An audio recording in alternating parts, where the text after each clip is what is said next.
Bonaduce, life coach. Danny Bonaduce, life coach. It is time for Danny Bonaduce, life coach. You should give me a call right now, 1-800-252-1025. You can email me at lifecoach@KZOK.com. Life Coach brought to you by Goldberg Jones Divorce for Men. Call 1-800-DIVORCE. Let's talk to Marie from Tacoma. Good morning, Marie. How are you? I am fantastic. You sound fantastic. Usually when I talk to somebody at this hour, they sound a little groggy. They're just getting up or they're just getting home, something like that. But you sound great. Well, I've been up with my teenagers since about 5:30. Just dropped him off at school. All right, so he's got to be at school at 7:30, and you start getting your kids ready at 5:30? Well, he had homework, so I kind of got up with him, got the coffee brewing, got some things done, made him breakfast, and off he goes to expand his brain. Well, I am going to award you the first Life Coach Award because that's kind of awesome. Good for you. Responsible parenting. We don't hear enough about that. Well, I only got one shot at it, so I better do it right. So here's what's going on. This is kind of freaky. Brand new junior high, 8th grader, and he got his phone in May, so brand new iPhone. All right, so he got his new phone or he got a phone? He got a newer phone, a phone that he can text on. Just out of curiosity, when did you give him his first phone that he could take to school, that he could have in his room? This is pretty much it. Oh, okay. Yeah. Because Amy and I, my wife is kind of strict on that stuff. Like, I don't think an 11-year-old should have a phone. But I'll tell you what, if an 11-year-old wouldn't stop hassling me, I'd probably cave and buy it for him. So you're a much better person than I, Marie, but that goes without saying. So what happened is our cable kind of went out, and the Xfinity guy came in. There's their plug. And he redid our whole wireless router stuff. And what happened is on my iPad, it recognized his phone number, and it says, do you want this to be the authorized FaceTime / phone number for your messaging on your iPad? And I said, sure. Yeah, you do. So then that's his phone number. So now I'm seeing this conversation that he's had with this girl at school. Oh, Sarah has her hand over her mouth like, oh, my God. Because people don't realize with the iPhone that everything gets connected. So this kid has no idea. And he's probably, if the girl's hip to it, he's talking sexy time with the FaceTime. At 14, I hope not. Oh, I bet money says he is. If it's not with her, his friends, he's 14. All right, back to you, Marie. Well, it's so far so safe. It's the I love you, you love me, that kind of jargon. He got that from that bastard Barney.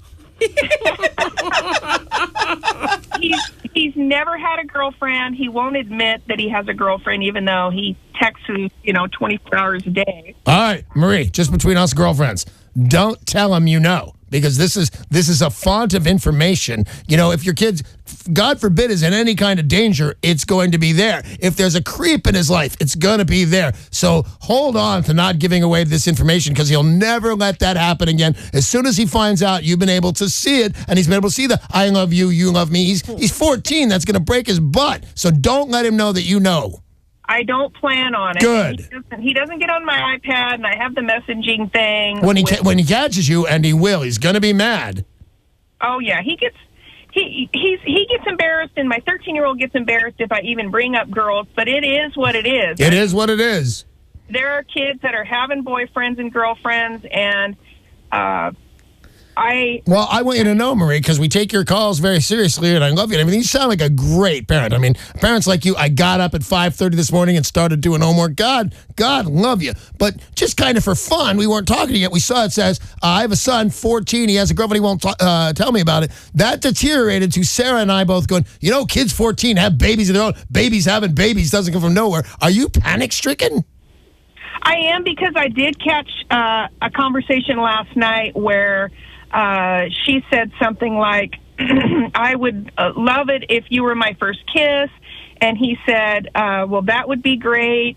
And then she said something like, maybe someday we can have sex. And I went, oh, my God. And he says, well, let's start out with a kiss and a hug. And I thought, oh, at least he's pushing her off. God love this kid. But he's 14. And if this girl's opening the doors of kissings and to at least discuss inappropriate age sex, your son is not going to be, immune to that kind of stuff. So, by the way, what was your original question? Because I got all captivated with your personal life. Well, it is. It is. How do I handle this? And you said just leave it alone, monitor it. I don't want to be the parent that gets the phone call from the girl's parents that says, "What the hell's going on? Your son is having a internet affair with my daughter." Well, do you know anything about these parents? I know nothing. Okay. I saw her picture because she did send a picture to him, just a face picture. And so I have a visual. I don't even know her name because her number is just coming up. Well, I'll tell you where I would get this information of why you should, you're going to have to navigate this appropriately on your own. But I think you're going to need, if it gets any further, you're going to need to have a talk with them. And you know what? Maybe they want to just watch and see what's happening. No harm, no foul. But here's the reason I say you're going to talk to those parents if this goes any further. And that is, there was a mom whose son got a naked picture of a girl, a classmate. You remember this, Sarah? Yeah. And we all realized after kind of kidding around about it and things like that, like, oh my God, that kid has kiddie porn on his phone. A naked picture of a 15. That's what he had. So I said, you guys, that's going to come back to you. You need to go talk to those parents right away. She can find them using you can reverse phone number. She can put the phone number into a search engine and find out who owns Luckily, that phone Marie, number. I don't think has to do that because she's got spyware in, which is kind of awesome. But yeah, if this goes much further at all, because I got to go with you, kind of no harm, no foul. Your kid's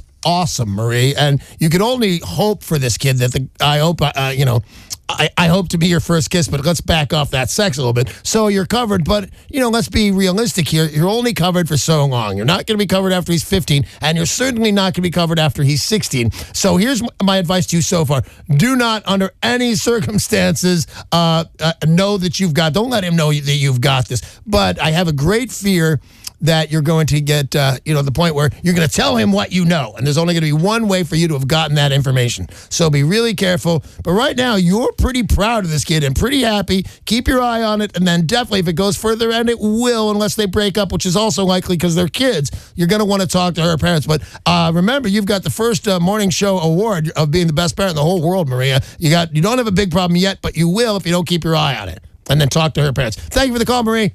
Good luck to you, Marie. If you've got a question for the life coach, 800-252-1025. As you heard, any kind of problem. Marie sounds like she's got a great kid. She sounds up at 5:30 doing the homework. Yeah, that's smart that's a kid, big deal. But not everybody is so lucky. If you've got a problem, you can call now, 800-252-1025. I wish some people would call and not email because I have so many. There's some more details I want to know. I'm sure you're going to feel the same way. This is from an anonymous in Seattle. Nice. My other half and I have been together for about 1.5 years. I love him more than anything, and I know we will be together for the rest of our lives. Yeah. However, I know he has a secret that he won't tell me. I've done some digging, and I'm pretty sure I know what the secret is. When I try to bring it up, he won't talk to me, saying he's uncomfortable. I think we should get this out in the open so we can move on and be closer. Should I leave it alone? It's killing me. Should I tell him I think I know what the secret is? Not only should you immediately anonymous, and I appreciate your email. If an anonymous email is great, because if that's what's bothered you. But here's the thing. You know that he knows that you know, and he knows that you know that he knows. Everybody knows already. So it's up to you because, you're saying, should I leave it alone? That means everybody's already talking about it by not talking about it. Really, both of you know this is the thing. So you can just force it on him to say, honey, you know what? This is my marriage too. And I think you're keeping secrets. Here's what it is. And he's going to have to respond to that because I always say where there's smoke, there's fire. The very rare is that the exception to that rule. There's smoke, there's fire. You do know his secret. You're right. He is keeping a secret. So the only way, and I've always said this, along with like PIN numbers on your phone, I don't do that. And no, Amy doesn't do it. We can get anything we want right away. Secrets are death, man. Secrets are cancer to a marriage. You need to get right in there right away. It sounds like you love this guy. You sound more curious. Something's bugging you, and you want to know what his secret is. I want to know what it is. I want to know what his secret is. And the thing is, she knows what his secret is, but she's just not positive until they talk about it. Talk to this guy. I'll say it again. Secrets are cancer in a relationship. Yeah, communication's key, right? Yep. What? Communicate what? Oh, 800-252-1025. That's the number for the Danny Bonaduce Life Coach. Email is lifecoach@KZOK.com. Call yourself Anonymous. Call yourself Becky. Call yourself Billy. Doesn't matter. Or call yourself Twig in Tacoma. Twig has sent an email. I wonder if she's skinny. I've been in foreclosure mediation for 2 years, and the bank keeps delaying the process. I've had enough. Now it's delayed until December. I have a strong desire to move to New Zealand. I would just like to go. I have family there. Do I walk away from my home and just go? Yes. Or do I wait until the mediation process is over? Crap with you, man. This is just my personal opinion because it will screw with your life, but it's not going to follow you over the international date line. And here's the other thing. How can they be hassling you in foreclosure? Don't pay them. There's your part of this. If they won't give you what you want, never pay them another dime. Say, here's my part of this. I'm not paying you. Your part is take my house. Okay, do it. Get to it. I'm moving. So my answer is absolutely do not pay them another dime. And you know what? Do your detective work about New Zealand. I think it's awesome over there, and that sounds really exciting to me. If I was a different lifetime and not married, not this career and things, but if I was just going to work every day, whatever my life would be, and I said, you know what? To hell with it. I'm going to New Zealand. That sounds awesome to me. And these guys will not follow you into the place they make Hobbit movies. Yeah, she could do the Hobbit tour. Dude, go do the Hobbit tour. Your bank sucks. And I'm not kidding. They're not doing their due diligence of they shouldn't be suing you and fighting with you. They should take them at your house or not. All right, we've got time for another caller on Danny Bonaduce, life coach. Here is Joe in Tacoma. Hey, Joe, what's up? Okay, so who's this? This is Danny Bonaduce. You're on the air. Oh, okay. Well, okay, Danny. This is Joe. Hey, Joe. I got a question for you. I'm in Tacoma, and I have a daughter that just recently turned 18, and she was working at a restaurant, and she started messing around with a cook in the back that was 29 years old. Right. Well, now she's 18. She moved out, went to live with them, and she left the house because she thought I was being controlling because I told her when she turned 18, you can go wherever you want. Yes, you did. But I would like you to tell me where you're going because if you don't show up at 12 o'clock, I would like to know where to go. Fair enough. Hello? Yeah, no, fair enough. If your 18-year-old adult daughter wants to go out into the night sky and doesn't come home till midnight, you have a right to know. Joe, it's your house. Okay. So she decided, he decided to tell her that I was being controlling. So she moved in with him, and then she kind of got disowned by the rest of the family. She didn't really get disowned, but, nobody wanted to meet this guy. Nobody wanted anything to do with this guy. Oh, you got to meet this guy, Joe. I got to meet him, the 29-year-old? Yeah, of course you do. My kids know him. How do they know him?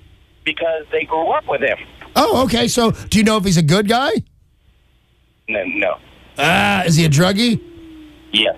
That sucks, man. So what are you going to do about that? What am I going to do? Yeah. I'm going to sit on the side until the hits the fan. Okay, to be honest, with you, Joe, that's exactly what you're going to do. You're going to be the father that you can be. You're going to say, hey, steer clear of this, steer clear of that, don't take drugs. But you pointed out right away, she's an adult. I was going to say at the first part of this phone call, oh, man, it's kind of a drag. I don't like it. But, cooks, chefs are the new rock stars. They're on every single channel. I love 3 or 4 different cooking shows, all starring a different level of celebrity chef, including one that's called Celebrity Chef. So if he was into it, if he was like, he had his dream and he was going, and I have things that I want to do in life, I was down with it. But I don't think I like this guy even a little bit. And I think, here's what you said it. You're going to have to sit by and watch this. And anytime the chance gets you to say, do this, don't do that, don't get involved. Remember, this is the rest of the life you're talking about. You're 18, but next year he's going to be 30. He's going to be the guy, So parent from the sidelines, give as much advice as you can give and as much advice as you think that she will take. But tell her to be as careful as she can be and see what she can do, because she'll come to you again, Joe. She's still daddy's little girl, and she's going to come to you again as this thing starts to fall apart. And Joe, I don't wish bad on anything, but this is going to fall apart, and we both know it. So do as much parenting from the sidelines as you can and be there for her when it all goes to hell, because it will. Thanks, Joe. I appreciate your call. That's all the time we have for Danny Bonaduce, Life Coach, this morning. Life Coach brought to you by Goldberg Jones Divorce for Men. Call 1-800-DIVORCE.